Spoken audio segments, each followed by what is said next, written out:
'Cause if everyone has their shot and moves on, and you can't get out the way, well, it's you Wonder will save. Oh, excuse me. I was pretending this is one of my favourite Embrace songs because doing my latest Star Wars book review, completely black as in outside, and that reminds me of the video Wonder by Embrace where he's just singing in front of a black screen. And yes, but I'd just randomly sing the chorus. So yeah, on to it then. So yeah, that's why I've even got the phone in this angle because it's just remind me of the vid. But yeah, this is Wraith Squadron, X-Wing Wraith Squadron 1 Wraith Squadron. Actually, no, more accurately, X-Wing 5 Wraith Squadron 1 Wraith Squadron. Yeah, this is after the first 4 Rogue Squadron books. Then it's 3 of these. Then it's the next Rogue Squadron book, X-Wing 5, Isard's Revenge. And then it's the next one of these. And then one way down the timeline, but as much as I hate that last part of the Star Wars timeline, I doubt I'll read that. So just this trilogy, and then the 4th one, Starfighter's Aduma, which is set about, I don't know, 5 to 10 years later. It's basically, but hopefully it ties into the fall of the permanent defeat of the Empire based on its setting. We'll see. So yeah, on to it then. So Rogue Squadron has like all the really popular characters like Taicho, Helchu, Corran Horn, of course, Gavin Darklighter, Asiri, the Bothan. This is all about a set of new characters led, like both, by Wedge Antilles, which is awesome, as he's obviously a great character. And I keep watching my ferret digging a new hole on the new mud I put in there, so actually it appeals to him. He's run to the door for no reason. Okay, so back to this. So yes, basically, Wedge's making a new group. This is after the 4 Wraith Squadron books. 4 Rogue Squadron books. Book 5 ties into the book The Last Command, which is awesome. Yeah, Rogue Squadron basically before that one, but after the first 4. So after like Coruscant's been taken for the New Republic, the Bacta Wars is over.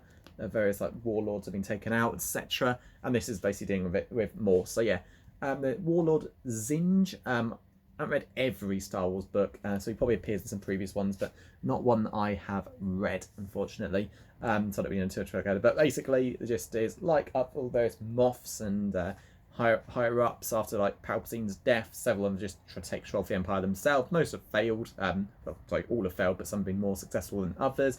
You know, Isan Iceheart was one of them.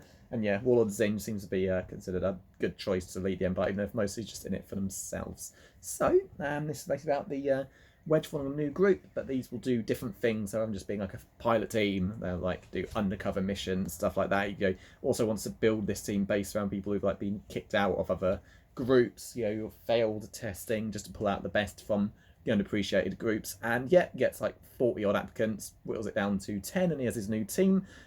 Him, Wes Jansen, I'm sure appeared in the Rogue Squadron books. I recognise that name. And then all these new guys. It's alright.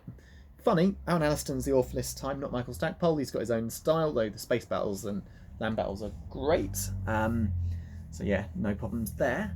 Yeah, plenty of humour. Again, like Rogue Squadron, it's basically Top Gun in space. It's just, there's nothing with the Force. One character has like a minor Force connection, but that seems to be it. Although, similar thing with Corran Horn, so who knows. You've got that. Yeah, you've got like relationships, you know, grudges. You know, one of the pilots has a grudge against Wes because of what he has to do. He had to shoot his dad down at one point, stop him by capturing him, I think. And yeah, so it's just them. It's a lot of them learning to get along with each other, and it's just a nice story to have. You know, but people are basically cast away from other groups who can actually be more successful. Again, you got a good mixture. Like Admiral Akbar's niece is in here. Unfortunately, she's actually the first of main characters to die, pretend to die, but it's going to happen. Yeah. Rogue Squadron was down from the original members to like probably at least half, not much less than that by the end. So yeah, you got she's at Mon Calamari. You've got Bothan, like the previous one, who was at Gavin's love interest. Got a and a Gamorrean. So Wes jokes they have an Ewok coming in, which is just a joke. Then he says for real, there's, oh yeah, and we have a Gamorrean. So says here, Gamorrean who's the Empire have done various like experiments on him and other ones, because the Gamorreans, if you can't remember, are just Jabba the Hutt's hench pigs. That's basically all they're good for, just large fighters, no real intelligence. But a bunch of Gamorreans were basically taken prisoner, mutated, learned to basically become like really skilled at the stuff humans can do, and it just drove all of them mad to the point they killed themselves, except for this one who's happy to go by the nickname Piggy. A lot of people, when I was basically with Wraith Squadron, I ignored that series when looking at what leads into like the new era of Jedi, and people said Wraith Squadron can be missed, but still decent series. So yeah, 2 years on, I'm finally going to it. He is a good captain. He's one that a lot of people recommended. I won't be going into too many names or anything, just give the general gist. But basically, yeah, they are successful. So one person's able to impersonate a leader. They don't like take down Warlord Zinj yet, although the next book is named after his ship Iron Fist, so that probably won't happen, but they basically take down one of his next like top targets. So yeah, it's a good book. Yeah, I just kind of found myself drifting through. I was like, enjoyable, but I just kind of thought, is it over? What's the next chapter? I don't know, just didn't appreciate it this much, but oh well, what can you do? Maybe book 2 will appeal more, we'll see.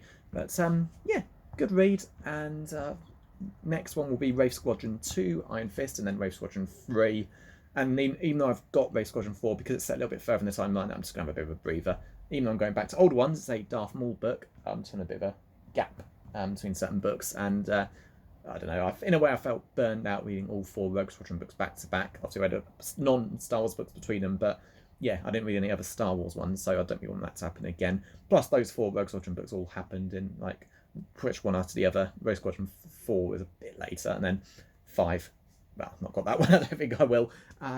So yeah, and in the meantime, just going on to other books like Pop Goes the Weasel, James Patterson, and if it arrives, it's supposed to be today, but it's not. Warhawk, but now I've started on this, Warhawk's going to have to get pushed back because Harry Potter follows this one, but well, that's main plan is to save that for my holiday. Depends how long Warhawk is, really. But yeah, Harry Potter 5, the biggest one in the series, is ideal for a lot of bus, well, minibus, plane travelling, etc. But yeah, this one will do quite nicely. So yeah, along with these vids, I'm also doing reviews for James Patterson's books and Harry Potter. So yeah, if you enjoy, have a read. And yeah, so that's it. X-Wing, Wraith Squadron, good book. Very well written, very funny. There's no doubt about that. Aaron Allison, great writer, and definitely recommend it. I just don't think it's as good as. Maybe it's because ultimately Rogue Squadron was built around key events such as taking Coruscant back from the Empire, because the New Republic needed it as like proof of their legitimacy, effectively, and then like of the issues that come with it as well, like when the Empire basically leaving a plague on the planet. This is kind of after all of that, and I know, well, I knew at the time, but it's just set so far before they eventually all their Empire finally surrender. It feels like it's kind of just stuff that's going on, but hey, that's good. But if you don't appeal to me as much as other ones, but yeah, good story, and I kind of hope some of these characters survive and that their names have come up in later books I've read but haven't recognised, but other than like Wedge, of course. But yeah, that's it. So yeah, thanks for watching, and see you next time.